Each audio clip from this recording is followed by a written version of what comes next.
Bonjour les sportifs connectés, c'est Jérôme du blog montrecardogps.fr. L'avantage des montres GPS Garmin, c'est qu'on peut tout paramétrer. En fait, tout est personnalisable et comme ça, on a une montre qui correspond exactement à l'utilisation qu'on veut en faire. L'inconvénient de ça, eh bien, c'est que ça peut être un peu compliqué, notamment quand on ne connaît pas les menus. C'est des menus qui sont très denses, pas forcément fouillis, mais c'est vrai que quand on ne les connaît pas, c'est pas facile. Eh bien, je vais vous présenter aujourd'hui tous les réglages, les premiers réglages qu'il faut faire dès qu'on sort sa Garmin de sa boîte pour arriver à avoir une montre qui exploite au maximum ses possibilités.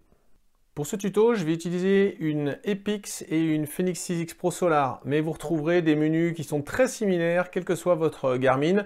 Simplement, si vous avez peut-être une Garmin plus bas de gamme, vous n'aurez pas forcément toute l'étendue des réglages que je vais vous montrer dans cette vidéo. Avant même de parler des réglages des profils sportifs, on va commencer par les réglages des capteurs. Donc on va commencer par le GPS, l'oxymètre de pouls et les fréquences cardiaques. Bien évidemment, dès que vous trouvez cette vidéo intéressante, eh bien mettez un j'aime, ça permettra que d'autres personnes comprennent bien que cette vidéo est utile, intéressante et qu'ils viennent la voir à leur tour. Par défaut, l'enregistrement est en mode intelligent, c'est-à-dire que la montre va enregistrer des données à des fréquences d'intervalle différents lors de vos activités. Eh bien, on va aller régler tout de suite l'enregistrement toutes les secondes. Donc ça se trouve dans Système,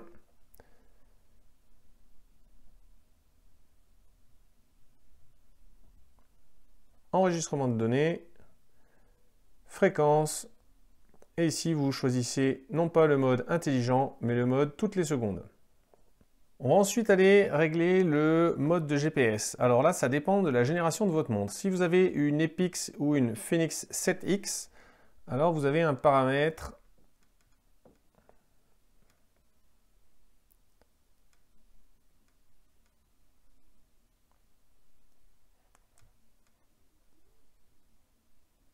satellite.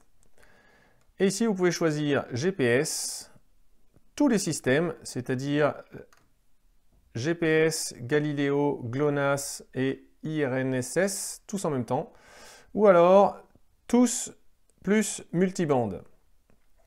Si vous avez une Garmin d'ancienne génération, alors le réglage il se trouve dans les paramètres de chaque profil sportif.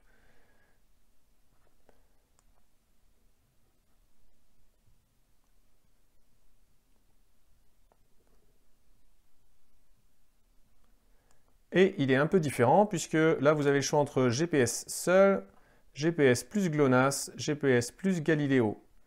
Ultra Track, je le déconseille puisque ça réduit la précision du GPS. On va ensuite aller régler le fonctionnement de l'oxymètre de pouls. C'est ce qui mesure l'oxygénation sanguine et c'est très gourmand en énergie.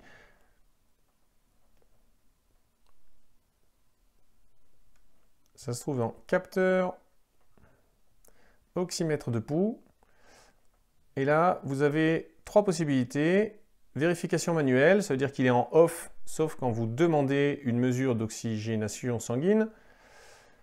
Pendant le sommeil, ça apporte la mesure de l'oxygénation sanguine pendant la nuit ou bien toute la journée. Moi, je le règle pendant le sommeil. Très important pour avoir des données fiables, il faut régler vos zones cardio. Donc là, vous allez cliquer sur votre montre en haut.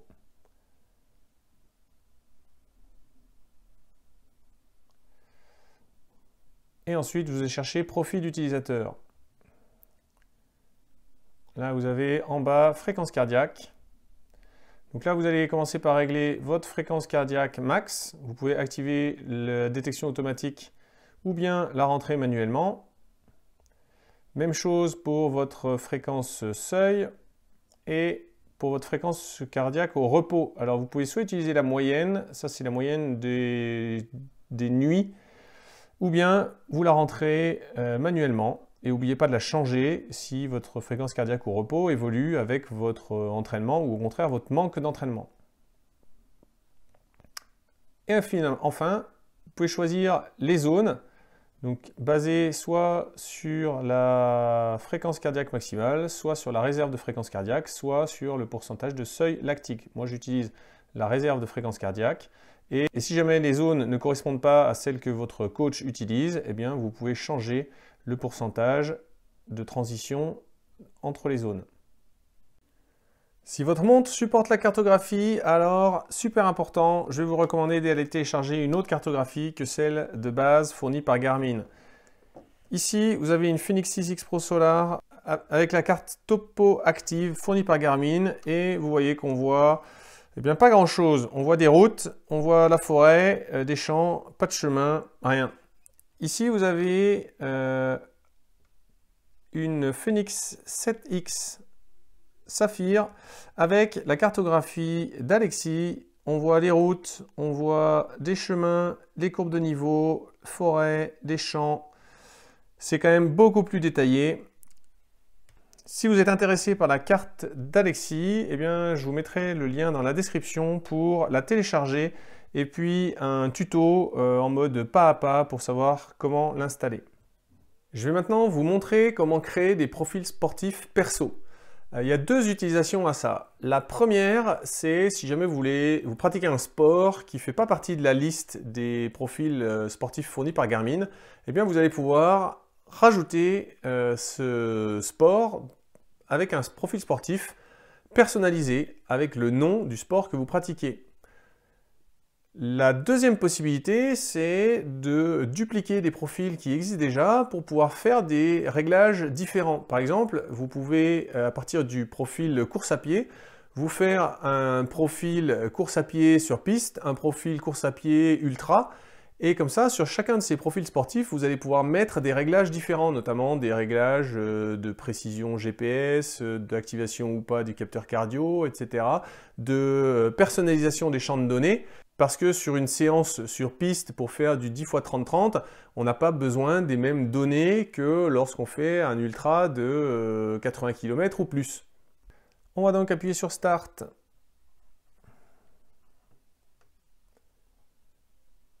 On va ajouter et là, on va copier l'activité.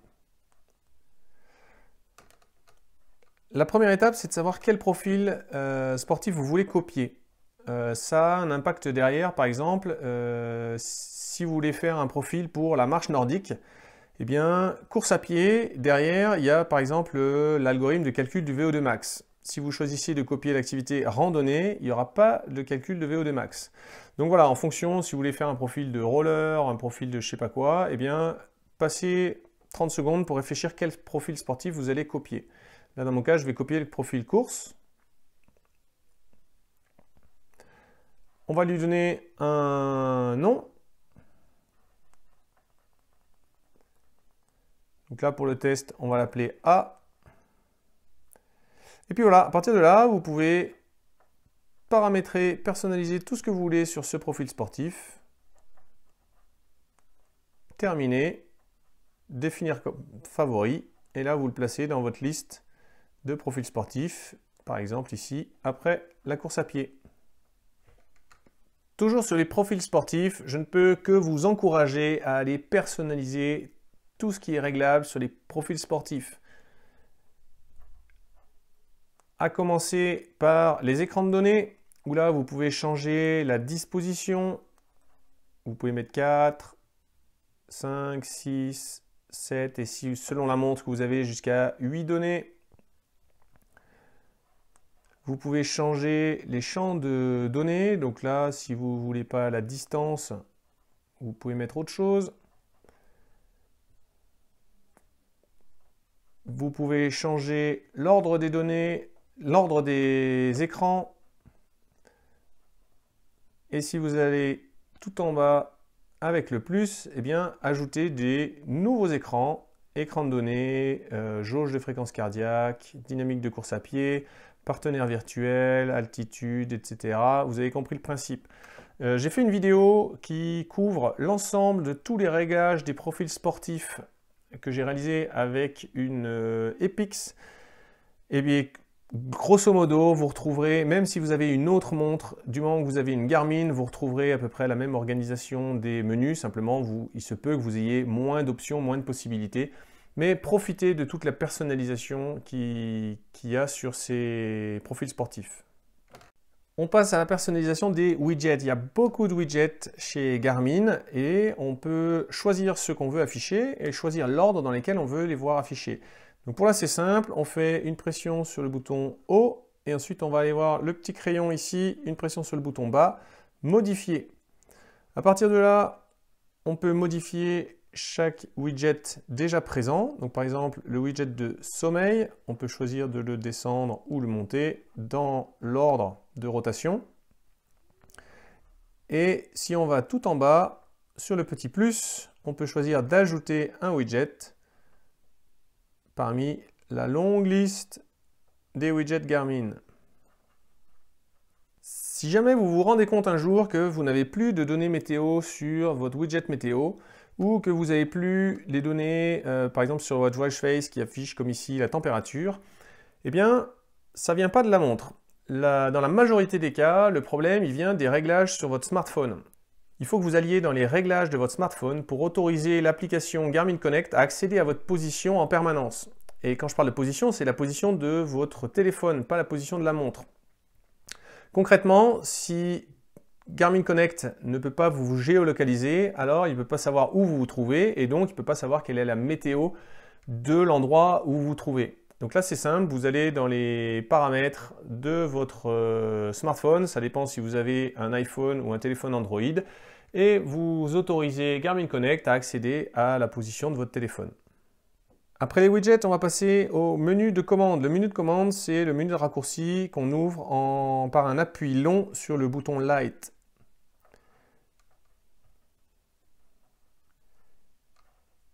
On fait une pression longue sur le bouton menu. Et là, même chose, on va pouvoir ajouter des commandes. Donc ça va ajouter des icônes.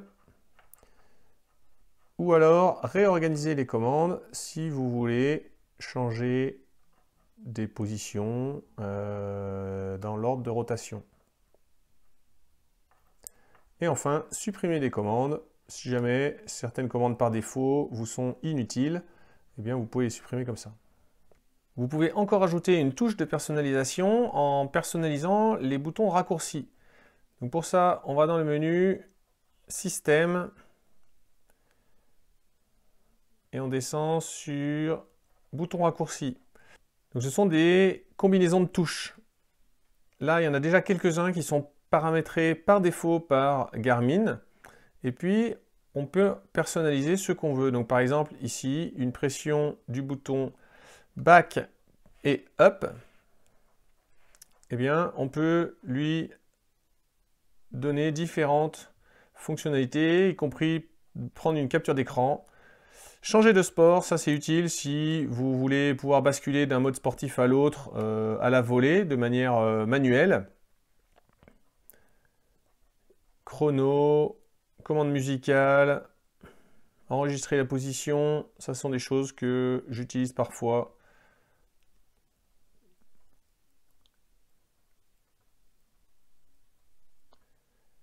Garmin Pay.